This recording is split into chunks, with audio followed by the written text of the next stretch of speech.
ప్రమేయో హృషీకేశః పద్మనాభోమర ప్రభుః విశ్వకర్మా మనుస్త్వష్ట స్తవిష్టస్తవిరో ధ్రువః.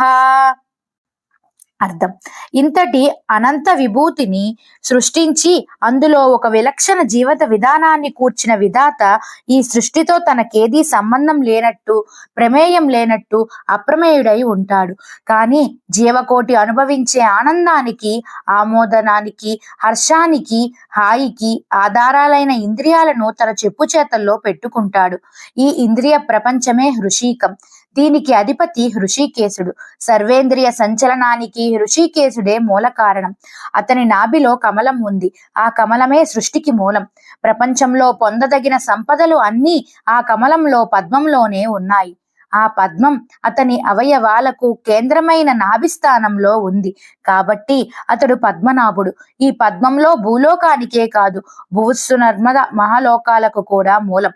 మత్యులకే కాక అమరులకు కూడా ఆ పద్మనాభుడే ప్రభువు. చిత్ర విచిత్ర నిర్మాణ నైపుణ్యం కలిగిన మహాశిల్పి ఆ విశ్వకర్మ. భూలోకానికి, స్వర్గలోకానికి, ఇతర లోకాలకు నిర్మాణ కార్యక్రమంలో తోడ్పడే సాంకేతిక సారథి సర్వేశ్వరుడు. ఈ నిర్మాణమంతా అతని ఆలోచనల పరిణామమే. ఆలోచనలకు లోచనాలు ప్రసాదించే ఆలోచనాలోచనుడు విశ్వభావనుడు. ఆలోచించే మనస్సును ప్రసాదించే మనువు తన ఆలోచన శక్తినే మానవులకు సంక్రమింపచేస్తాడు. మంచి మంచి ఆలోచనలు మంచి మంచి పనులకు మూలం. మంచిని సాధించగలిగినంత మేరకు మానవులను పెంచి, అనవసరంగా పెరిగిన దాన్ని తగ్గించి తన సృష్టిని సర్వాంగ సుందరంగా, నయన మనోహరంగా తీర్చిదిద్దగల త్వష్ట వడ్రంగియ పరమేశ్వరుడు. సూక్ష్మాతి సూక్ష్మమైన సృష్టికి ఆధారభూతుడైన భూతేశుడు.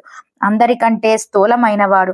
ఆకాశంలో బృహద్రూపి స్థవిష్ఠుడు. వ్యవహారంలో దిట్ట స్థవిరుడు. ఆలోచనలతో గట్టివాడు, దృఢవ్రతుడు. చలించనివాడు ధ్రువుడు. ధ్రువుడు కదలడు. నక్షత్ర మండలమంతా అతనికి ప్రదక్షిణం చేస్తూ పరిభ్రమిస్తుంది. అలాగే విధాత నిలకడగా, నిశ్చలంగా ఉంటాడు. ప్రాణికోటి అతని చుట్టూ తిరుగుతూ ఉంటుంది.